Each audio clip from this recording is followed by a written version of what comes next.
गर्मी के समय की ये बात है। पिछले कुछ दिनों से उस एरिया में बिजली गुम थी। उस परिवार के लोग चैन से सो रहे थे। अमावस्या की रात थी।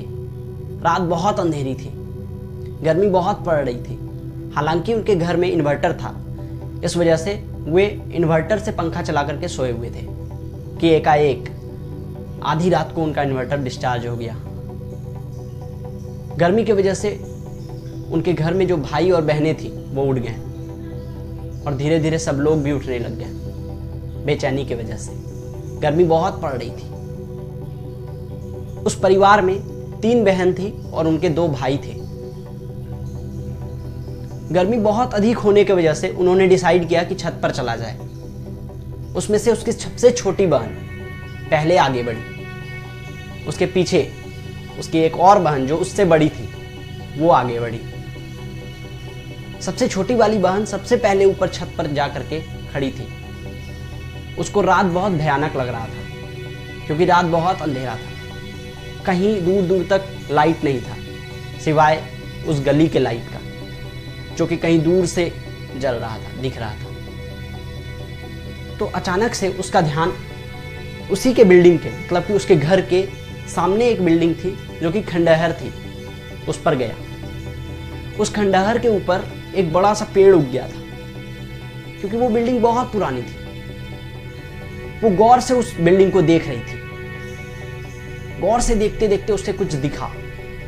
उसे वहां पर कोई 2 जन दिखे, जिसमें से कि एक खड़ा था और दूसरा टहल रहा था। लेकिन उसको ये देख करके डर लगा क्योंकि पिछले कई वर्षों से उस घर में कोई नहीं रहता था और वो घर ऐसा था भी नहीं कि वहां कोई रह सके।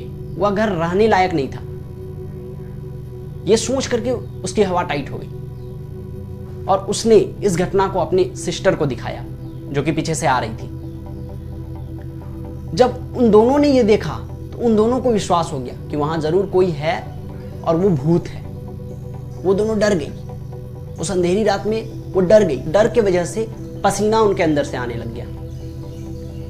जब पीछे से उसके बड़े भाई आए तो उन्होंने मिलकर अपने भैया को दिखाया। उसके भाई ने भी गौर से देखा और वो भी डर गए। तीनों डर चुके थे। तीनों बहुत डर चुके थे। अब बारी थी उसकी सबसे बड़ी बहन की। वो आ रही थी पीछे से। तो ये लोग इतने डर चुके थे कि अब वो लोग वहां से जा रहे थे और दौड़ कर जा रहे थे। तो बड़ी बहन ने पूछा आखिर बात क्या है। तो बड़े कम शब्दों में उसके बड़े भाई ने बताया कि चलो नीचे सब बताता हूं। और वो सब नीचे भाग गए। नीचे जाकर के उन्होंने अपने पूरे परिवार के साथ साथ उस बहन को भी ये बताया कि वहां कोई था। उस घर में जहां कई वर्षों से कोई नहीं रहता है, वहां कोई था और वो टहल रहे थे अपने छत पर। उन्होंने बताया कि वो 2nd फ्लोर पर टहल रहे थे। एक खड़ा था, उसमें से दूसरा टहल रहा था। तो उसके घर के लोगों के साथ साथ अगले दिन उसके आस पड़ोस के लोगों ने यह बताया कि कई वर्षों पहले उस घर में कई लोगों ने आत्महत्या की है। इसलिए उन्होंने बेशक ये मान लिया कि वहां भूत ही था। अब पूरे मोहल्ले को यह विश्वास हो चुका था कि वहां भूत है और रहता है। वो घर एक्चुअल में भूत वाला घर है। तो सब मान चुके थे सिवाय एक के। वो था उस परिवार का सबसे छोटा बेटा। जब उसे इस घटना के बारे में पता चला तो उसने पूरे विश्वास के साथ कहा जरूर आप लोग को कोई वहम है। तो उसके बहनों और भाइयों ने पूरे विश्वास के साथ जवाब दिया कि नहीं, हमें कोई वहम नहीं है। हमने खुली आंखों से देखा है ये सब कुछ। हम भी यही पहले सोचते थे, लेकिन अब हमें विश्वास हो गया कि भूत भी होता है और तुम्हें भी एक ना एक दिन विश्वास हो जाएगा, कभी तुमको देखने को मिलेगा तो। लेकिन फिर भी उसका वह छोटा भाई ये सब कुछ नहीं माना। समय बीतता गया। एक बार फिर वही रात आई जब उसके परिवार के सारे लोग फिर से छत पे टहल रहे थे। गर्मी बहुत थी। अचानक से देर रात हो चुकी थी। अचानक से लाइट भी गुम हो गई।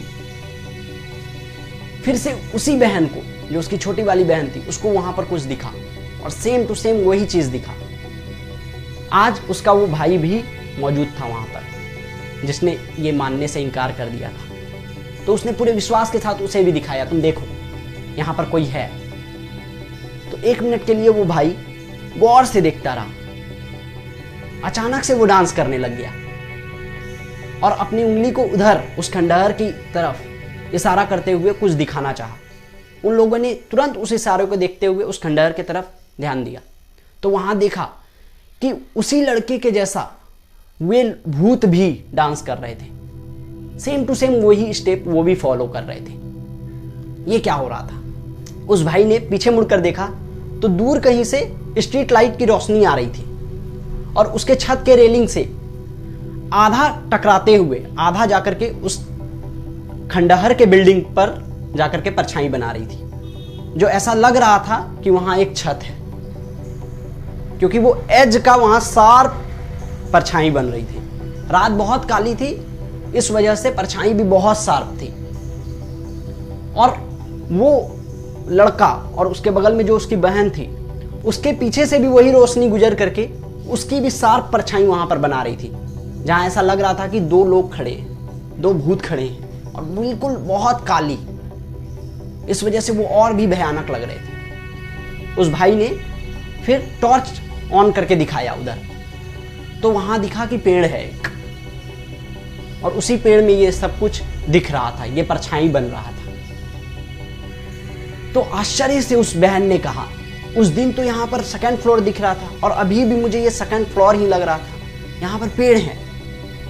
हालांकि उसने पहले ये कभी नहीं गौर किया था कि वहां पर पेड़ है। तो इस तरीके से उसके उस भाई ने ये प्रूफ कर दिया कि भूत एक्चुअल में नहीं होता है, क्योंकि आप लोगों ने ये मान रखा था, अंदर कहीं ना कहीं भूत को जगह दे दिया था। तो आपको वो दिखा, वो परछाई दिखा और आपने अननेसेसरी उसे अपने माइंड से कनेक्ट करके उसे भूत बना दिया। जैसा जैसा आप मान रहे थे वही सब घटना एग्जैक्टली हुआ, तो आपको लगा कि वो भूत है। और ऐसे ही अंधविश्वास का शुरुआत होता है। लोग अंदर भूत को जगह देते हैं और जो भी दिख रहा है आगे उसको अंदर से कनेक्ट करते हैं और इस मेमोरी के थ्रू देखते हैं, अपने माइंड के थ्रू देखते हैं, जो कुछ भी मानते हैं उसके थ्रू देखते हैं और उसको एक नाम दे देते हैं। इसलिए हजारों साल पहले महाग्रंथ में यह लिखा गया है, यथा दृष्टि तथा सृष्टि। इसका मतलब है कि जैसी आपकी दृष्टि होगी, मतलब कि जो भी आप मानते हो आपके लिए दुनिया वैसा ही है, जो भी आप मानते हो वही आपको दिखेगा। This is very huge statement. आप कभी ये बोल करके देखो, जो मेरा दोस्त है वो मेरे से जलता है, वो मेरा अच्छा नहीं चाहता है, तो आप हर वक्त उस पर शक करोगे, उसके अच्छे कामों में भी उस पर शक करोगे। आपको कहीं ना कहीं उसमें हर चीज ऐसा ही दिखेगा जो इस बात को रेनफोर्स कर रहा होगा, जो आप मानते हैं कि वो मेरे लिए अच्छा नहीं चाहता है, वो मेरे से जलता है, ये है वो है। अननेसेसरी आप उससे कनेक्ट करोगे। देखो जो मैं मानता हूँ वो सच है। ऐसे ही अंधविश्वास की शुरुआत होती है और एक लोग से फैल करके ये पूरा का पूरा मोहल्ले में फैलता है, मोहल्ले से फैल करके पूरा का पूरा शहर में फैलता है और इसी तरीके से दुनिया में फैलता है। तो आप सबसे मेरा रिक्वेस्ट है कि जब तक इन चीज़ों को आप एज इट इज़ ना देख लो तब तक कभी भी मानो मत। मेमोरी से मत देखो, एज इट इज़ देखो, खुद देख लो तो मानो।